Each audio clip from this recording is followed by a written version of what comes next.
రూపాయి టీవీ ప్రేక్షకులందరికీ తిరిగి స్వాగతం. ప్రస్తుత రాజకీయ పరిస్థితులు చూసినప్పుడు మన తెలంగాణ రాష్ట్రంలో బీసీల అధికారం కోసం ఈరోజు పోరాటాలు జరుగుతున్నాయి. ఈ బీసీ పోరాటాలు కొన్ని సంవత్సరాల నుండి జరుగుతూ వస్తున్నాయి. గత చరిత్ర ఒకసారి మనం చూసుకుంటే కాకతీయుల కాలంలో ఈ తెలంగాణ ప్రాంతంతో పాటు అటు కర్ణాటక, ఇటు మహారాష్ట్ర, ఇటు ఆంధ్రప్రదేశ్ తో కూడిన జిల్లాలతో పరిపాలన సాగేది. కాకతీయ రాజులు తమ పరిపాలనలో ప్రజలకు సంబంధించి ఎన్నో సంక్షేమ కార్యక్రమాలు, అభివృద్ధి కార్యక్రమాలు చేసినప్పటికీ చెరువులు తవ్వించి గొలుసుకట్టు చెరువులుగా అభివృద్ధి చేసినప్పటికీ ఆ చెరువులు తవ్వే క్రమంలో, కట్టలు పోసే క్రమంలో, కాలువలు తీసే క్రమంలో మామూలు మన బహుజనులే అక్కడ పనిచేశారు. అయినా కూడా వాళ్ళ జీవితాల్లో మార్పు రాలేదు. ఆ చెరువుల కింద, ఆ కాలువల కింద జమీందారులు, పెత్తందారులు, పెద్ద పెద్ద దొరల చేతుల్లో ఉన్న ఆ భూములకే ఆ నీరు పారి వాళ్లకు పంటలు పండి ధనరూపకంగా వాళ్ళు ధనవంతులయ్యారు. కానీ ఆ పొలాలలో, ఆ గట్లల్లో దొరల కింద జీతగాళ్ళుగా బతికినటువంటి ఈ బహుజన వర్గాలు ఏ రోజు కూడా తృప్తిగా బతికిన దాఖలాలు లేవు. ఆర్థికంగా ఒక పూట ఉంటే ఇంకో పూట లేనటువంటి పరిస్థితి. కనీసం పండుగ వస్తేనే అన్నం తినే పరిస్థితి. మిగతా రోజుల్లో చిలకలల్లో, చేన్లల్లో అక్కడక్కడ పండ్లు, ఫలాలు, ఆ పండించిన పంటలు, పల్లికాయ, పెసరకాయ అలాంటి చిరుధాన్యాల పంటలలో అది కూడా దొంగతనంగా తెంపుకొని తినేటువంటి పరిస్థితి, పండుగ వస్తేనే అన్నం తినేటువంటి పరిస్థితిలో అప్పుడున్నాయి. సరే, కాకతీయ రాజులు ఎంత గొప్పగా పరిపాలించినా కూడా కొద్దిమందికే ఆ అధికారము, ఆ ఆర్థిక వనరులు, సుఖమైన జీవితాలు ఉన్నాయి తప్ప బహుజన వర్గాలకు ఎలాంటి ఆనందమైన జీవితాలు లేవు. ఆ నుంచి ముందుకు వస్తే నిజాం పరిపాలనలో కూడా ఈ బహుజనులు కట్టినటువంటి పన్నుల ద్వారానే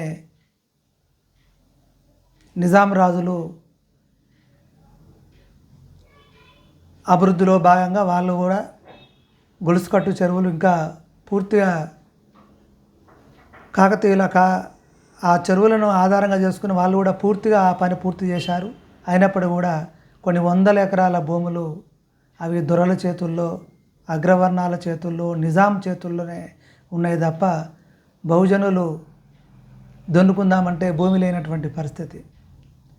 కుల వృత్తులైతే మరీ ఘోరమైన పరిస్థితి. ఓన్లీ వృత్తులు చేసుకొని బతికేటువంటి పరిస్థితి. కాకతీయుల కాలంలో ఏ విధంగా అయితే జరిగిందో అదే కంటిన్యూగా నిజాం కాలంలో కూడా పన్నులు వసూలు చేశారు తప్ప వారికి తిరిగి దున్నేవాడికి భూమి ఇవ్వలేదు. చదువుకునే వారికి చదువుకునే అవకాశాలు లేవు. ఏమైనా ఆ నిజాం పరిధిలో అక్కడక్కడ ఉన్నటువంటి ఆ దొరల కింద జీతగాళ్ళుగా, అనుచరులుగా వాళ్ళ గడియలలో బతుకులు తప్ప వాళ్ళ ఇంటికాడ తృప్తిగా ఫ్యామిలీతో, పిల్లలతో హాయిగా ఉన్నది లేదు.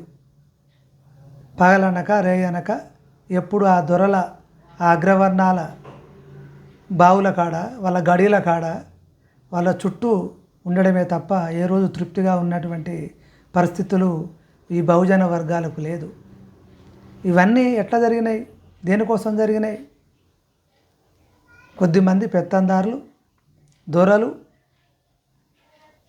చదువుకున్న వాళ్ళు, ఆ 10% ఆ వర్గం ఈ 90% ఈ వర్గాలను ఆర్థికంగా ఇబ్బంది పెట్టి వాళ్ళు కట్టే పన్నుల ద్వారా సుఖాలు పొంది గడులు కట్టుకొని, బిల్డింగులు కట్టుకొని వాళ్ళ పిల్లలను విదేశాలలో చదివించుకొని తిరిగి వచ్చి ఇక్కడ రాజకీయాలు చేస్తూ రాజకీయంగా, ఆర్థికంగా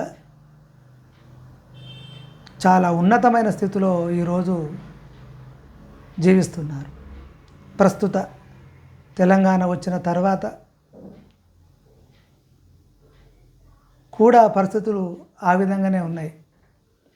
ఆంధ్రప్రదేశ్ తెలంగాణలో విలీనమైనప్పుడు పరిస్థితులు అదే ఆధిపత్యం, అదే అగ్రవర్ణాలు, అదే కొందరి చేతిలో సంపద తప్ప తెలంగాణ వచ్చిన తర్వాత కూడా అలాంటి పరిస్థితులే ఉన్నాయి.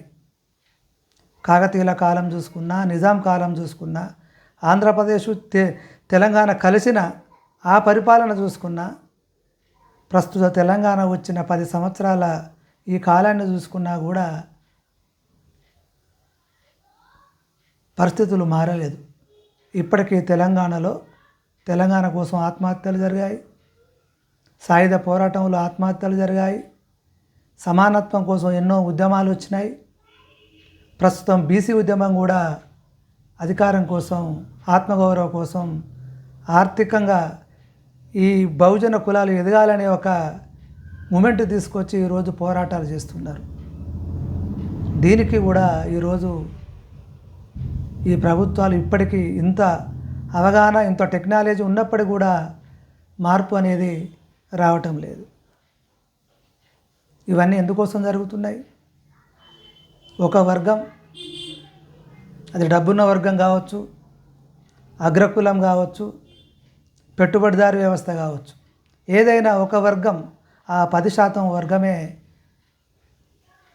ఈ రాష్ట్రాన్ని, ఈ బహుజనుల మీద జులుమును ప్రకటిస్తూ తన విధానాన్ని అమలుపరుచుకుంటుంది, దోపిడీ చేస్తుంది.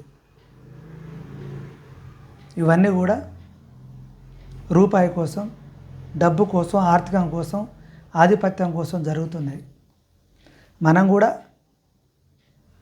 ఈ ఆర్థిక వనరులు కొందరు చేతుల్లోనే ఉంటే అది ఎంతవరకు నిజం? ఈ ఆర్థిక వనరులు ప్రతి సంవత్సరం పన్నుల రూపకంగా ఈ రాష్ట్రంలో, ముఖ్యంగా తెలంగాణ రాష్ట్రంలో బ్రహ్మాండమైన ఇన్కమ్ ఉంది. ఆ ఇన్కమ్ను అభివృద్ధికి కానీ, సంక్షేమ పథకాలకు కానీ, విద్యా వైద్యానికి కానీ కరెక్ట్గా పంచి విభజిస్తే ఈ భారతదేశంలోనే కాదు, ప్రపంచంలోనే ఒక నెంబర్ 1 రాష్ట్రంగా ఇది నిలుస్తుంది. అలాంటి వనరులున్న ప్రాంతం తెలంగాణ ప్రాంతం. కాబట్టి ముఖ్యంగా ఎవరైతే పేద వర్గాలు ఉన్నాయో ఈ బహుజన వర్గాలు ఐక్యంగా, ఐకమత్యంతో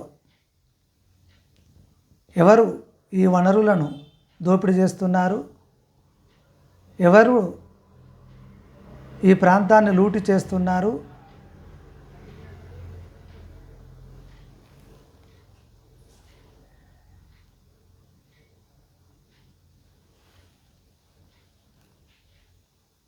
అనేటువంటి సందర్భాలను గమనించి మనం ఓటు వేసే విధానంలోనే మనం మార్పు తీసుకురావాలి. చదువుకున్న యువత, విద్యార్థులు ఈ ప్రస్తుత సమాజాన్ని గమనించి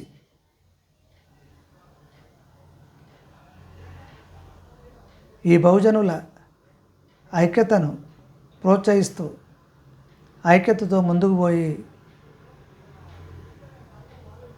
మంచి బహుజన సమాజాన్ని నిర్మించుకొని ఈ రాష్ట్రంలోని అన్ని వనరులను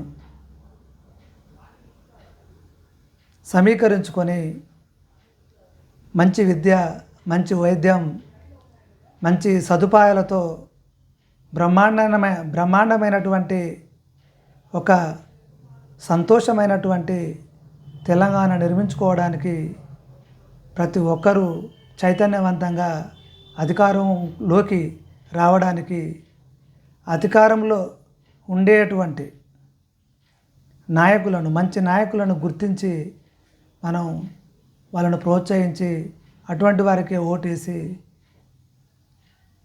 మంచి సమాజాన్ని నిర్మించుకునే విధంగా ఒక చైతన్యవంతంగా నిర్మాణమైన తెలంగాణ అవసరమని ప్రతి ఒక్కరు గ్రహించాలి.